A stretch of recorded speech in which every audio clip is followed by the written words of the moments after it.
നമസ്കാരം.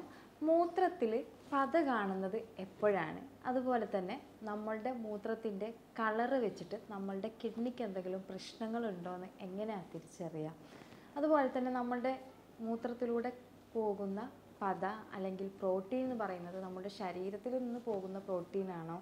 അതുപോലെ തന്നെ നമ്മളുടെ കിഡ്നിയുടെ ആരോഗ്യം നശിപ്പിക്കുന്ന കാര്യങ്ങൾ എന്തൊക്കെയാണ്? അതുപോലെ അതിൻ്റെ ഗുണങ്ങൾ ഇരട്ടിപ്പിക്കുന്ന കാര്യങ്ങൾ എന്തൊക്കെയാണ്? ഇനി എന്തെങ്കിലും പ്രശ്നങ്ങൾ കിഡ്നിക്കുണ്ട് എന്നുണ്ടെങ്കിൽ നമ്മളതെങ്ങനെ എന്തൊക്കെ ടെസ്റ്റിലൂടെ മനസ്സിലാക്കാൻ പറ്റും എന്നൊക്കെയാണ് നമ്മൾ സംസാരിക്കുന്നത്. ഞാൻ ഡോക്ടർ ഹസീന, ഡോക്ടർ ബാസിൽ സോമിയോ ഹോസ്പിറ്റൽ, പാണ്ടിക്കാട്, മലപ്പുറം ജില്ല.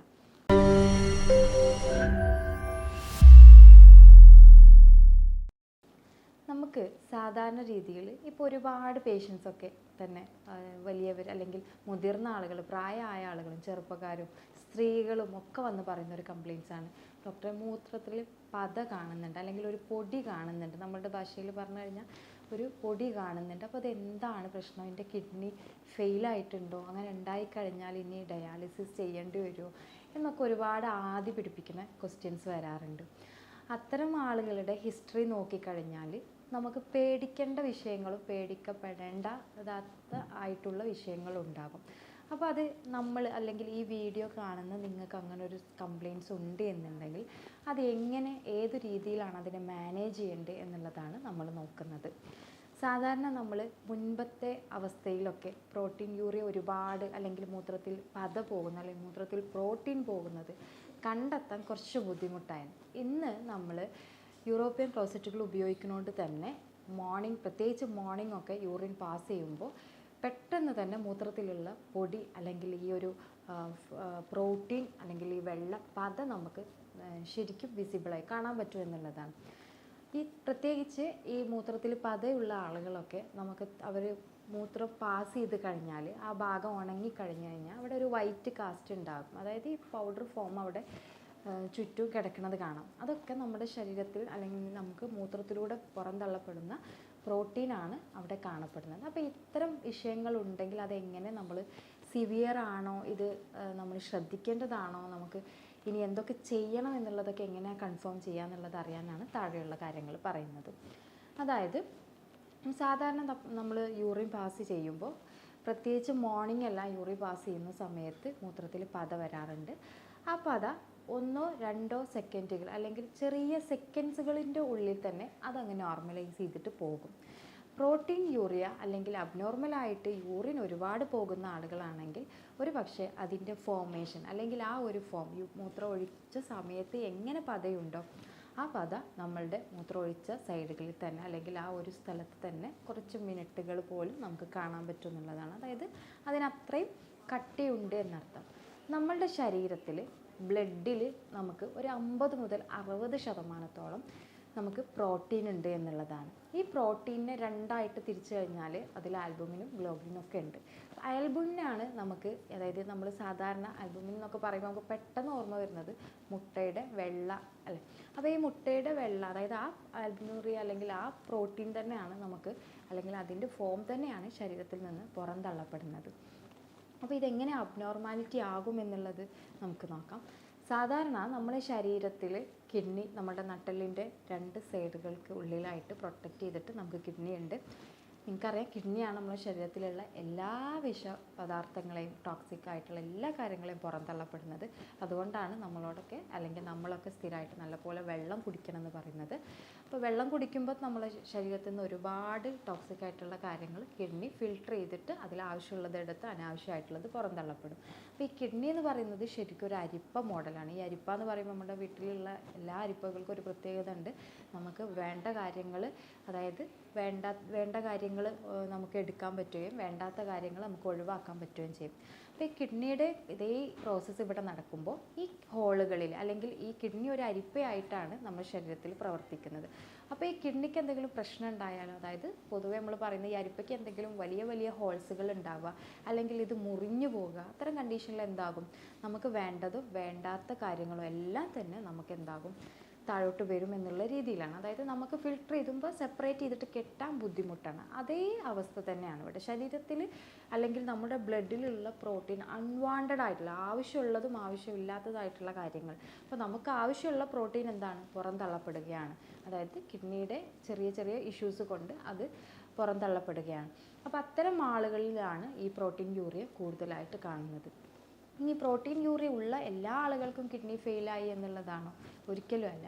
പ്രോട്ടീൻ യൂറിയയെ നമുക്ക് 2 തരത്തിൽ തന്നെ നമുക്ക് മാറ്റി നിർത്താൻ പറ്റും. അതായത് ഇതിനെ പേടിക്കേണ്ടതും പേടിക്കേണ്ട ശ്രദ്ധിച്ചാൽ മതി എന്നുള്ള രീതിയിലുമാണ്. അതായത് കുറച്ച് കാര്യങ്ങൾ എന്ന് പറഞ്ഞു കഴിഞ്ഞാൽ, പ്രോട്ടീൻ യൂറിയ നമുക്ക് അമിതമായിട്ട് പ്രോട്ടീൻ കഴിക്കുന്ന ആളുകളാണെന്നുണ്ടെങ്കിൽ ഉണ്ടാവാനുള്ള സാധ്യത കൂടുതലാണ്. അതായത് ഇപ്പോൾ ഫോർ എക്സാമ്പിൾ ഇപ്പോൾ ഒരു ജിമ്മിനൊക്കെ പോകുന്ന ഒരാളാണെങ്കിൽ പ്രോട്ടീൻ റിച്ച് ആയിട്ടുള്ള ഫുഡുകൾ ധാരാളം എടുക്കും. അതുപോലെ തന്നെ പ്രോട്ടീൻ പൗഡറുകൾ ഒരുപാട് എടുക്കും. അത്തരം ആളുകൾക്ക് ഒരുപക്ഷെ നല്ല രീതിയിൽ തന്നെ മൂത്രത്തിൽ പ്രോട്ടീൻ പോകാനുള്ള സാധ്യതയുണ്ട്. രണ്ടാമത്തത്, ഇത് അവരുടെ കൂട്ടത്തിൽ, അതായത് ഇതിൻ്റെ ഭാഗമായിട്ട് തന്നെ ഹെവി, ഇനിയിപ്പോൾ ഇതൊന്നും എടുക്കുന്നില്ലെങ്കിൽ പോലും ഹെവി എക്സസൈസുകൾ ചെയ്യുമ്പോൾ തീർച്ചയായിട്ടും പ്രോട്ടീൻ യൂറിയ ഉണ്ടാകും. ഇനി മൂന്നാമതായിട്ട് നമുക്ക് നല്ല ഉറക്കക്കുറവ്, സ്ട്രെസ്സിൻ്റെ പ്രയാസങ്ങൾ, കടുത്ത സ്ട്രെസ്സൊക്കെ ഉള്ള ആളുകൾക്കാണെങ്കിലും പ്രോട്ടീൻ യൂറിയ കാണാം. അതുപോലെ തന്നെ കൂടുതൽ നമ്മൾ പ്രോട്ടീൻ റിച്ച്ഡ് ആയിട്ടുള്ള ഫുഡുകൾ, എന്ത് ഫുഡുകൾ കൂടുതലായിട്ട് എടുക്കുകയാണ് എന്നുണ്ടെങ്കിലും പ്രോട്ടീൻ യൂറിയ കാണാം. അതായത് മൂത്രത്തിലൂടെ നമ്മളെ ഭാഷയിൽ പറയുകയാണെങ്കിൽ പൊടി പോകുന്നത് കാണാം. പിന്നെ നമ്മൾ കുറച്ചും കൂടെ ശ്രദ്ധിക്കേണ്ടതെന്ന് വെച്ചാൽ, ഇപ്പോൾ നോർമലി BP ഷുഗറൊക്കെ ഉള്ള ആളുകൾക്കാണെങ്കിൽ പ്രോട്ടീൻ യൂറിയ നല്ല രീതിയിൽ പോകുന്നത് കാണാറുണ്ട്. ശ്രദ്ധിക്കേണ്ടതും പ്രധാനപ്പെട്ട ഒരു കാര്യമാണ് വെള്ളം കുടിയുടെ കണ്ടൻറ്റ് കുറയുക എന്നുള്ളത്. ഇപ്പോൾ ഒരാൾ വെള്ളം കുടിക്കാൻ നല്ല മടിയുള്ള ഒരാളാണെന്നുണ്ടെങ്കിൽ തീർച്ചയായിട്ടും അവർക്ക് ഈ പൊടി പോകുന്നത് കാണാൻ പറ്റും. അതിൽ കുറച്ചും കൂടെ ശ്രദ്ധിക്കേണ്ടത് വെച്ചാൽ അതിൻ്റെ അസിഡിറ്റി കൂടുന്നതിനനുസരിച്ച്, അതിൻ്റെ കോൺസെൻട്രേഷൻ കൂടുന്നതിനനുസരിച്ച് അതിലൊരു ബ്ലഡി കളറോ, അല്ലെങ്കിൽ അതായത് രക്തത്തിൻ്റെ കളറോ, അല്ലെങ്കിൽ കുറച്ച് കടുത്ത യെല്ലോ കളറോ നമുക്ക് കാണാൻ പറ്റും. ഇതിൻ്റെ കൂടെ തന്നെ ഈ പറഞ്ഞ ലക്ഷണങ്ങളിലായിട്ടായിരിക്കും ഒരു പക്ഷേ യൂറിൻ പോകുന്നത്. ഇനി നമ്മൾ ശ്രദ്ധിക്കേണ്ട കാര്യം, കടുത്ത പനിയൊക്കെ വന്ന ഒരാൾക്കും ബോഡിയിൽ എന്തെങ്കിലും ഇൻഫെക്ഷൻ ഉണ്ടായ ഒരാൾക്കും പ്രോട്ടീൻ യൂറിയ വരാം. അതുപോലെ തന്നെ നമുക്ക് ശരീരത്തിൽ എന്തെങ്കിലും മുറിവുകൾ ഉണ്ടായാലും നമുക്ക് പ്രോട്ടീൻ യൂറിയ വരാം. അപ്പോൾ ഇത്രയും പ്രോട്ടീൻ യൂറിയയുടെ കണ്ടീഷൻ നമുക്കുണ്ട് എന്നുണ്ടെങ്കിൽ നമ്മൾ പിന്നീട് ശ്രദ്ധിക്കേണ്ട കാര്യം എന്ന് വെച്ചാൽ, ഇതെങ്ങനെയാണ് പോകുന്നത്, അതായത് തുടർച്ചയായിട്ടുണ്ടോ അമിതമായിട്ടുണ്ടോ, ഇത് രണ്ടും നമ്മൾ നോട്ടീസ് ചെയ്യണം. എപ്പോഴും തുടർച്ചയായിട്ടുള്ളതും അമിതമായിട്ടുള്ളതുമാണ് നമ്മളെ പ്രയാസത്തിലാക്കുന്നത്.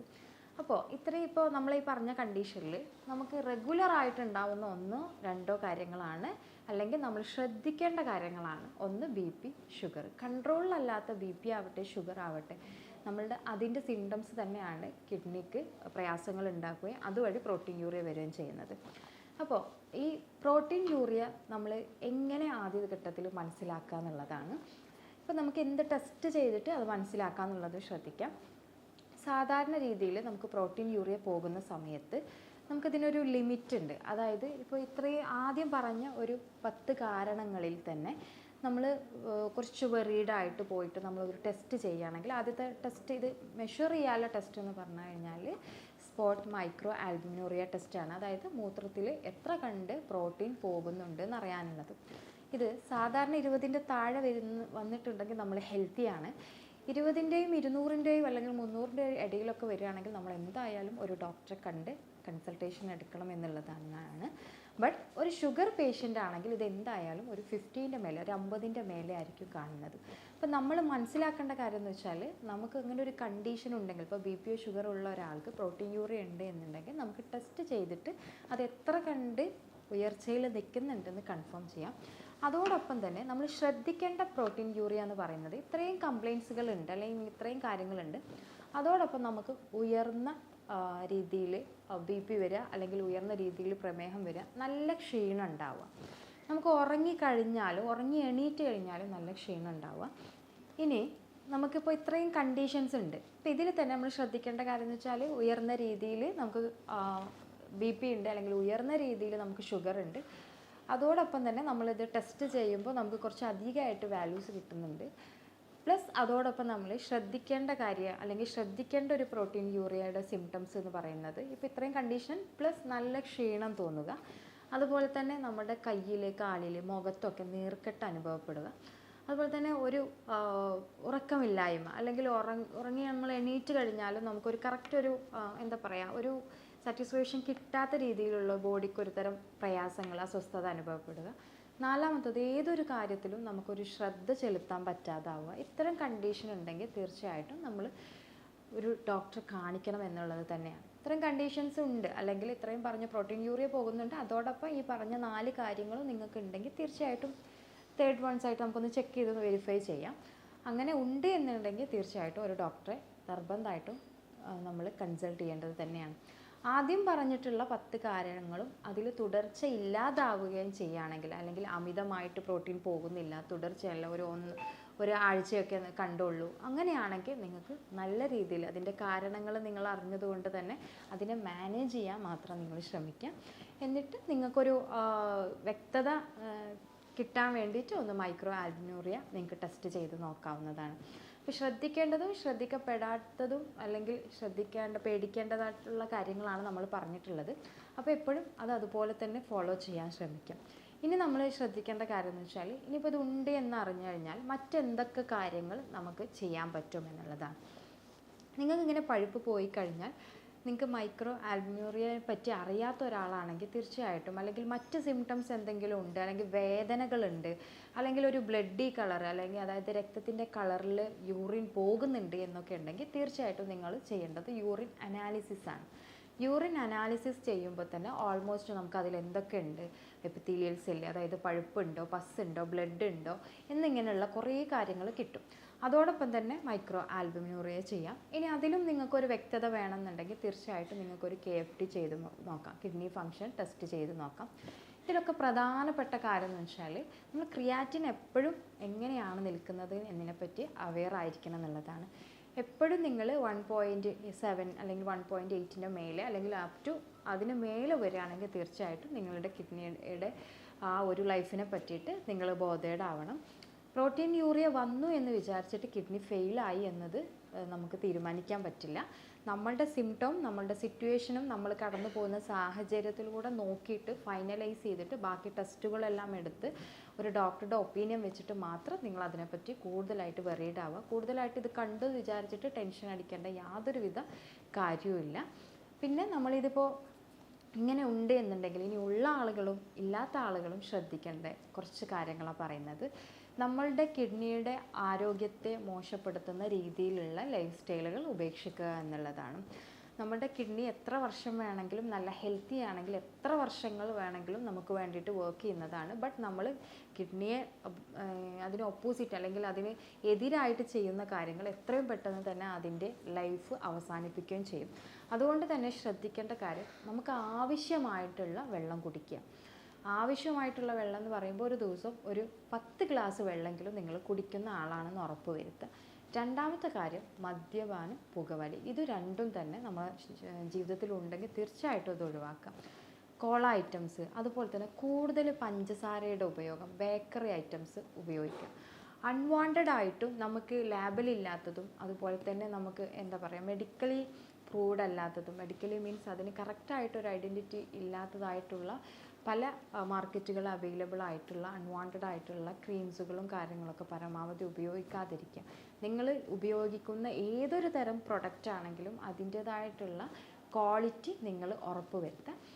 മറ്റ് സോഫ്റ്റ് ഡ്രിങ്കുകളുടെ ഉപയോഗം പരമാവധി കുറയ്ക്കുക. നിങ്ങളുടെ ഉറക്കം കിഡ്നിയുടെ ഹെൽത്തിനെ നല്ല രീതിയിൽ, നമ്മൾ കുറച്ച് ആരോഗ്യമുള്ള കിഡ്നിയൊക്കെ ആണെങ്കിൽ വേണമെന്നുണ്ടെങ്കിൽ നമ്മൾ നല്ല ഉറക്കം, അതുപോലെ തന്നെ സ്ട്രെസ്സ്, ഇതൊക്കെ തന്നെ നമ്മളൊന്ന് മാനേജ് ചെയ്ത് പോകുന്നത് നിർബന്ധമാണ്.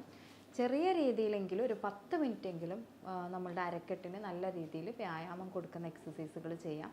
ഇതൊക്കെ നമ്മളെ കിഡ്നിയെ സംരക്ഷിക്കാൻ വേണ്ടിയിട്ട് നമുക്ക് ചെയ്യാവുന്നതാണ്. ഇനി കുറച്ച് ഭക്ഷണങ്ങൾ നമ്മൾ കഴിക്കേണ്ടതും കഴിക്കാൻ പാടില്ലാത്തതുമായിട്ടുള്ളത് പറഞ്ഞു തരാം. കിഡ്നി സംബന്ധമായിട്ട് പ്രയാസമുള്ള ആളുകളാണെങ്കിൽ അപ്പോഴെങ്കിലും നമ്മൾ പരമാവധി ഇലക്കറികൾ ഉപയോഗിക്കുന്നത് കുറക്കണം എന്നുള്ളത് തന്നെയാണ്. അവക്കാഡോയുടെ ഉപയോഗം കുറയ്ക്കുക, അതുപോലെ തന്നെ സോഫ്റ്റ് ഡ്രിങ്ക് അങ്ങനെയുള്ള വസ്തുക്കൾ കുറയ്ക്കുക. പകരം നമുക്ക് കഴിക്കാൻ പറ്റുന്ന, അല്ലെങ്കിൽ കിഡ്നിയുടെ ആരോഗ്യം സംരക്ഷിക്കാൻ പറ്റുന്നതായിട്ടുള്ള കാര്യങ്ങളാണ് ഒരു 4 ഫുഡുകളാണ് പ്രധാനമായിട്ടും. ഒന്ന് ആപ്പിൾ, രണ്ടാമത്തത് ബെറി ഐറ്റംസ്, അത് ബ്ലൂബെറിയോ ബ്ലാക്ക് ബെറിയോ ഏത് വേണമെങ്കിലും കഴിക്കാം, പ്ലം കഴിക്കാം, അതുപോലെ തന്നെ റെഡ് ബെൽ പെപ്പർ ഇതും കഴിക്കുന്നത് നല്ലതാണ്. അതുപോലെ തന്നെ വെളുത്തുള്ളി നമ്മുടെ ശരീരത്തിലെ മൊത്തത്തിൽ തന്നെ നമുക്കൊരു ആൻറ്റി ഓക്സിഡൻറ്റ് അല്ലെങ്കിൽ നമുക്കൊരു എന്താ പറയുക, ഒരു ടോക്സിക് റിലീസിന് വേണ്ടിയിട്ട് ഹെൽപ്പ് ചെയ്യുന്നതാണ് വെളുത്തുള്ളി. അപ്പോൾ അതുകൊണ്ട് തന്നെ ഗാർലിക്കിൻ്റെ ഉപയോഗം നമ്മുടെ ശരീരത്തിൽ കുറച്ചും കൂടെ ബെനിഫിറ്റാണ്. അപ്പോൾ ഇത്രയും കാര്യങ്ങളാണ് നമ്മൾ ശ്രദ്ധിക്കേണ്ടത്. ഇത്രയും കാര്യങ്ങൾ ശ്രദ്ധിക്കുക. അതോടൊപ്പം തന്നെ കൃത്യമായിട്ട് പ്രത്യേകിച്ച് എന്തെങ്കിലും മെഡിസിൻസ് കഴിക്കുന്ന ആളുകളാണെങ്കിൽ തീർച്ചയായിട്ടും ഡോക്ടറോട് അതിൻ്റേതായിട്ടുള്ള ഒപ്പീനിയനുകൾ എടുക്കുക എന്നുള്ളതാണ്. ആരോഗ്യപരമായിട്ടുള്ള സംശയങ്ങൾക്ക് താഴെയുള്ള വാട്സപ്പ് നമ്പറിൽ കോൺടാക്റ്റ് ചെയ്യാം. ഞാൻ ഡോക്ടർ ഹസീന, ഡോക്ടർ ബാസിൽ സോമിയോ ഹോസ്പിറ്റൽ, പാണ്ടിക്കാട്, മലപ്പുറം ജില്ല.